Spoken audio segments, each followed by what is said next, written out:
Thanks to the support as a channel member, Matt Dale. Well, if we lose today against Bayern Munich, this whole extra season was a bit pointless, really.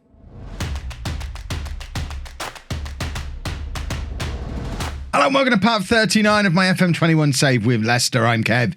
Coming up on today's episode, we are at home against Bayern Munich in the second leg of the Champions League first knockout round tie that we played the first part of yesterday. There's got to be a catchier way to say that. We're also playing Tottenham in the Premier League since you were last with me. We have continued to win games. You obviously saw us beat Manchester United. We also stayed in the FA Cup now into the quarter-final of that and beat Burnley comfortably in the league rather nicely with goals from Erling Haaland and Neymar, two players who've been noticeably missing lately from the score sheet. He looks back up and sees they're actually scoring quite regularly. Neymar, Haaland, Neymar. I still think they could be doing better, certainly in the bigger games. They were absent against Bayern Munich, and we can't have that today. The Premier League, which we'll be getting onto in the second half of the episode, looks thusly. We are 6 points behind Manchester United, but we do have a game in hand. That is the game in hand, I think, that we're playing against Tottenham.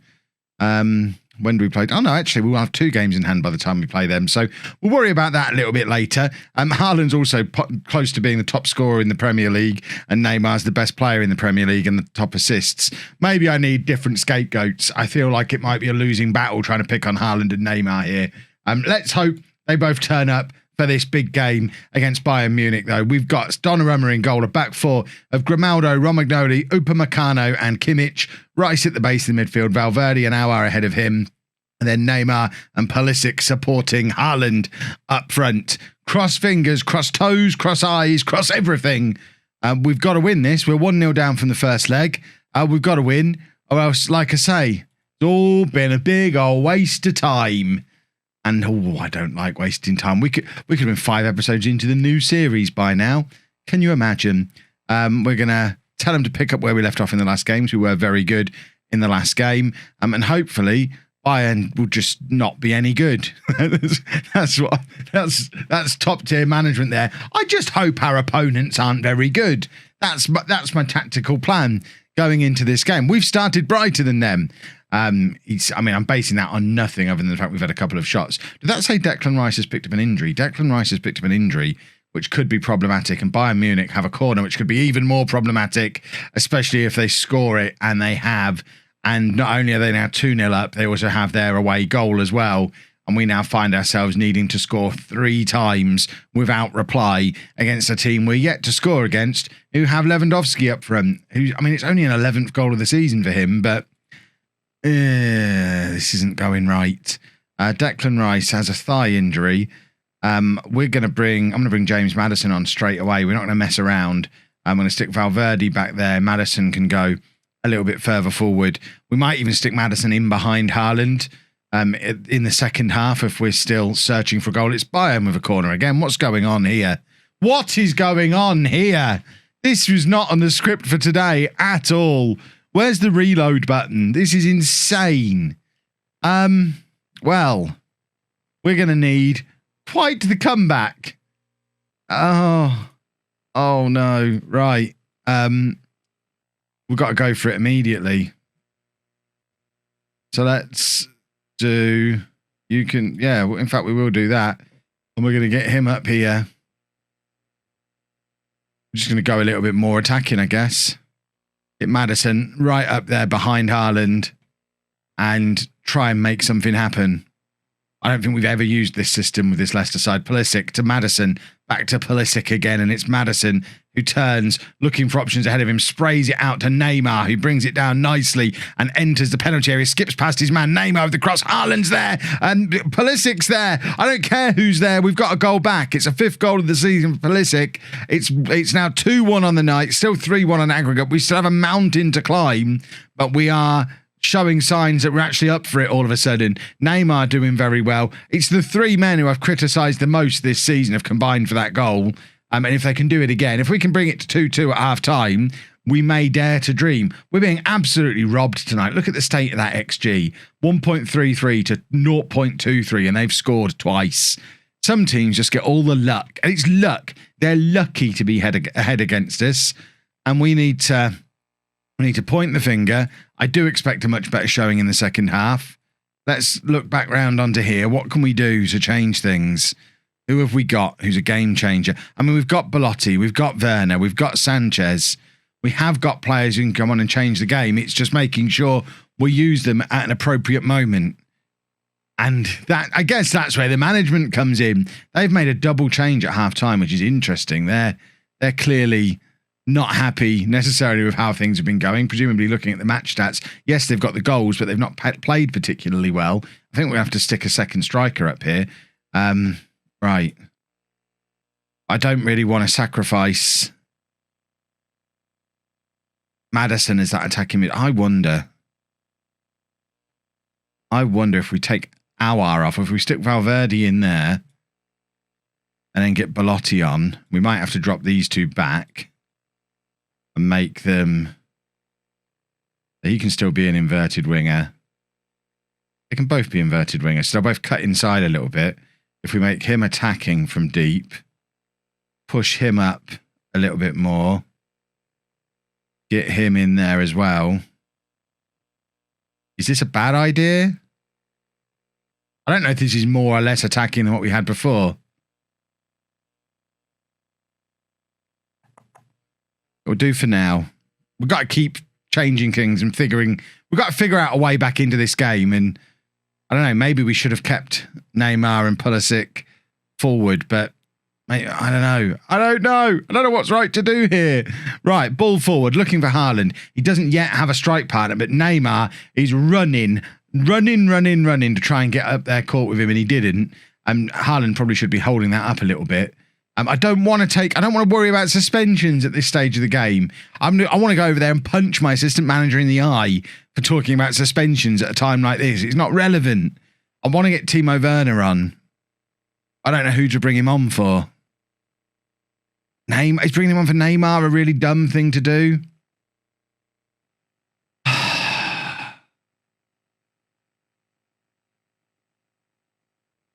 It's him on this. We're going to push these two forward again.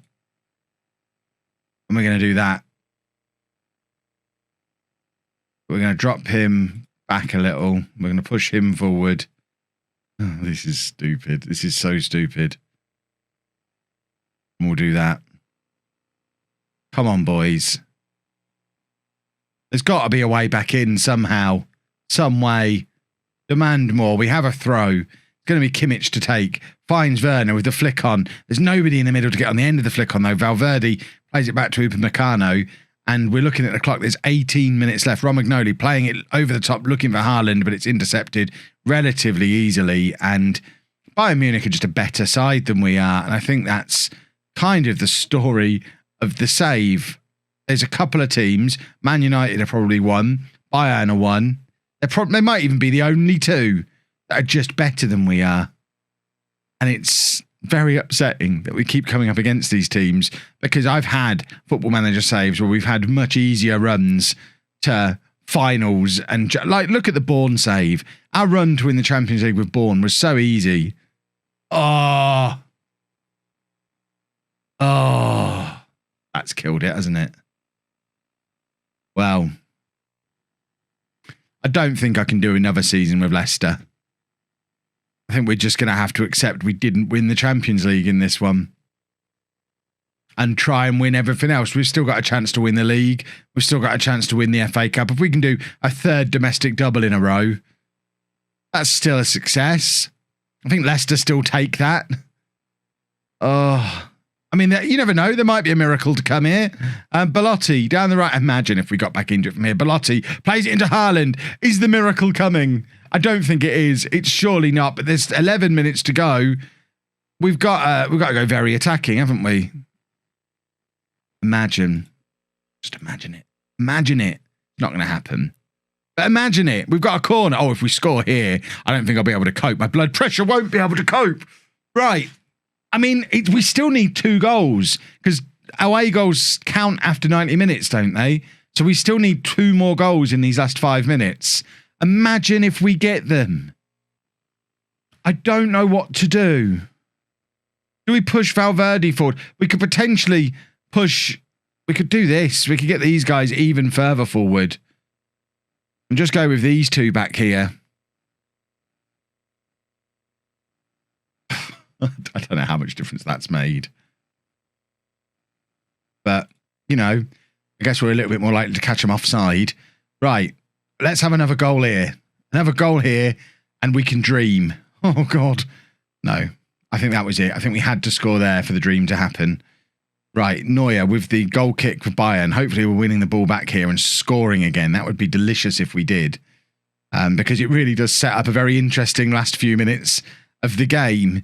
But I don't think it's going to happen because we've not got the ball and we need the ball to score a goal, I think. And that's killed it. That's killed it. It was too easy as well. We had no defence left. We were going for it too hard. We made it too easy for them. Oh, maybe we should have gone for it a little bit more in the first leg and really gone at them. But I guess it just wasn't to be in this save. I'm a broken man now. We've been the better team in this game. That's the most frustrating thing. We haven't deserved to be knocked out there. Look how well our attack has played. Look at the XG difference. They've scored 4 goals off of an XG of 0.95. Donnarumma, were you there today? Donnarumma and Romagnoli have been so good. Terrible performances today. We're going to thrash the arms and hopefully pick ourselves up off the floor and drag ourselves into this league game and, I guess, go and win the Premier League. That's got to be the goal. Go and win the Premier League. Well, here's something I've never done before, and I was vaguely aware you could do. I have the option to retire at the end of the club season. I think I'm going to do it just so that I can't talk myself into doing another year. I don't know what happens here. Do I want to announce my intention to retire from football at the end of Leicester's season? I think I do. I want to see what happens. We'll do a 5 years into the future, and obviously we'll finish this season off. But I want to see what happens if I make that announcement. Chapman set to retire at the end of the season. Leicester manager Kevin Chapman has today called a hastily arranged press conference to announce his intention to resign from his role in charge of Leicester at the end of the season and retire from football altogether. Apparently I made 18 appearances for my country. I've had great success at Leicester using my vertical tiki-taka. I wonder if they're going to have someone appointed before the end of the season. I'm very interested in how this is going to work. Why have you decided to leave Leicester and retire at the end of the season? And what effect do you think it will have on the rest of the campaign? I think we'll win the league. Yeah, it's the right time. I want to go out in style. I have ambitions. We all have ambitions. Yeah, I'm going to go and be a professional golfer. Well, there you go. I've announced that I'm going to retire at the end of the season. I wonder how the players react. This could be a disaster. An absolute disaster. Chapman hoping to go out with a bang. Absolutely, I am. Right, what are these boys got to say? Reacted well to the latest press conference. Wants to win a trophy and is excited by the team's chances in the Premier League. So, yeah, as long as they're excited about the Premier League, I'd like to think they'll want to come together and win it for me. That's my thinking.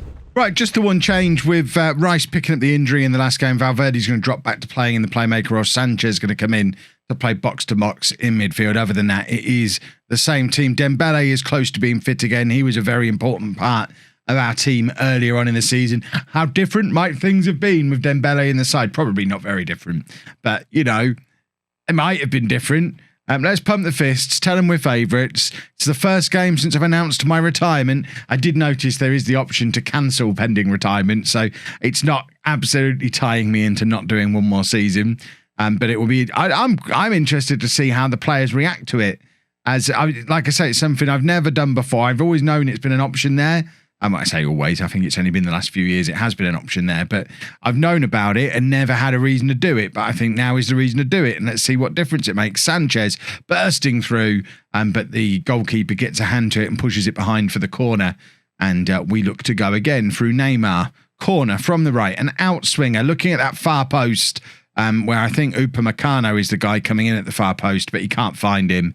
And their move breaks down. Once it reaches Romagnoli on the edge of the midway into their half like that, the move just breaks down. I noticed Tottenham have got Phil Foden in attacking midfield there. I wonder how and when he went there. No, wait, they've got Eric Dyer at right back as well. Some interesting things that you see. FM17 legend Gabriel Barbosa on the right-hand side as well. And Donnarumma with a proper save there. Lovely save. I mean, where was that against Bayern Munich? All those opportunities he had. I mean, he only had to save one of them, and it becomes even more interesting. I mean, he had to save two to actually keep us in it. But if he saves one, then we only have to have one goal to win it, and that might have been the thing we needed to spur us on. But Donnarumma has been so important for so long, and he just wasn't up to it against Bayern Munich, and it's very sad. Best goalkeeper in the world, but not on that night. But I'm sure this Leicester side will go on to win the Champions League without me. How can they not? We've assembled such a top quality side, and it'll be interesting to see if the team stays together. I am going to be quite interested to see this 5 years in the future thing that we do, and which will probably be a day or two after the last episode, just to see how long the likes of Haaland and Donnarumma and all of them stick around. Are Leicester now a real top tier Premier League side? Or are they going to go back to being Leicester and like clear the debts by selling all of these fancy playing assets that we've accumulated? Obviously, Neymar's now 31, turns 32 in the summer, I think. So Neymar's I would say Neymar's probably unlikely to sign another contract here. I think he's got one more year and will probably move on.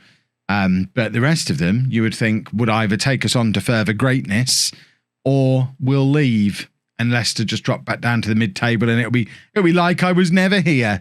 We're losing now. This episode has not gone the way I hoped that it would, because of defeat here, and we're effectively out of the title race as well, because it leaves us 6 points behind Manchester United, level on points with them, with 9 games to go. We're not making up that difference. We've got to get back into this game today. Pulisic, who's been such a disappointment this season, plays it across to Haaland, who looked like he was fouled, but nothing given by the referee, and it probably is time for Belotti.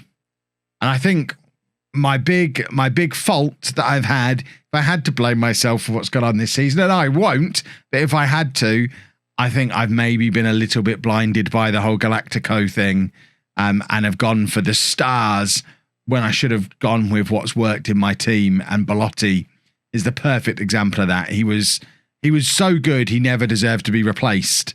And he's always good when he comes on. And yet I replaced him anyway because we had the option to bring in Erling Haaland, who's just never done it for us consistently. Not as consistently as Belotti did anyway. So we'll make that change now. We're going to take off Pulisic as well. Maddison can come on for him. And you know what we're going to do? We're going to do a triple change. We're going to get Timo Werner on as well. We're going to get him up alongside Belotti. We've done this plenty of times this season. We'll just swap those two over, and then he can go to a support role in there. He is going to be the advanced forward, and he can be a pressing forward. And we'll see if that combination of players gets us back into the game. Please, come on, lads. We've been so good for so long. Let's not mess it all up at the end here. It's very upsetting. I need there to be a happy ending to this save. Why is it whenever I do one more year, it always ends up disastrous? Just end when you plan to end, Kev. That's lovely from Werner. Better than anything we've seen from Haaland for ages. Maybe I should have gone with Werner and Belotti as my partnership all year, because neither of them ever let us down. And let's face it, Leicester take Werner and Belotti. The best thing a new manager can do is come in, sell Haaland for 150 million, clear the debt, and go with Werner and Belotti. And get a good couple of years out of those two as a strike partnership. And that might be all that's needed. The Galactico policy has ultimately failed. It's time to bid off the Galacticos and rebuild. Grimaldo's now picked up an injury. I mean, it doesn't look like we're generating anything else, are we? Why is that on there? Get rid of that. And come on, boys, let's win it back. Neymar turns and runs. And we have got players forward here. If Neymar can give it to one of them, he does. He finds Werner. Werner's in and can't quite force it past the Tottenham goalkeeper. We've got a corner and 5 extra minutes added onto the clock. It's going to be Maddison to take. If we can grab a goal here, we might even turn it into a win. That'd be lovely. But there seems to be too much of this at the moment. Chasing goals late on in games. It isn't what we're about. We're supposed to be controlling these matches. I've got a bit of moustache in my mouth now. It's all going wrong. Get the Get the moustache out. Kimmich with the cross. It's a poor one. And now Tottenham on the break. And, I mean, when did we stop being good? The update to Football Manager a week or two back ruined this Leicester side. We were so good until the update. The update's killed us. Oh, we should have switched to the Gegenpress that's working so well in non-league to legend. The tiki-taka was killed by the update. I've decided. Oh, well. What an incredibly disappointing episode. If we can find a way back from that, it'll be one of my great performances in Football Manager if we get anything out of this season now. Because I just don't see that there's anything to come out of this at this point. It's all gone wrong. If you've enjoyed that, please make sure you leave a nice big thumbs up on there for me. Subscribe to the channel for daily Football Manager videos. And thank you very much for watching.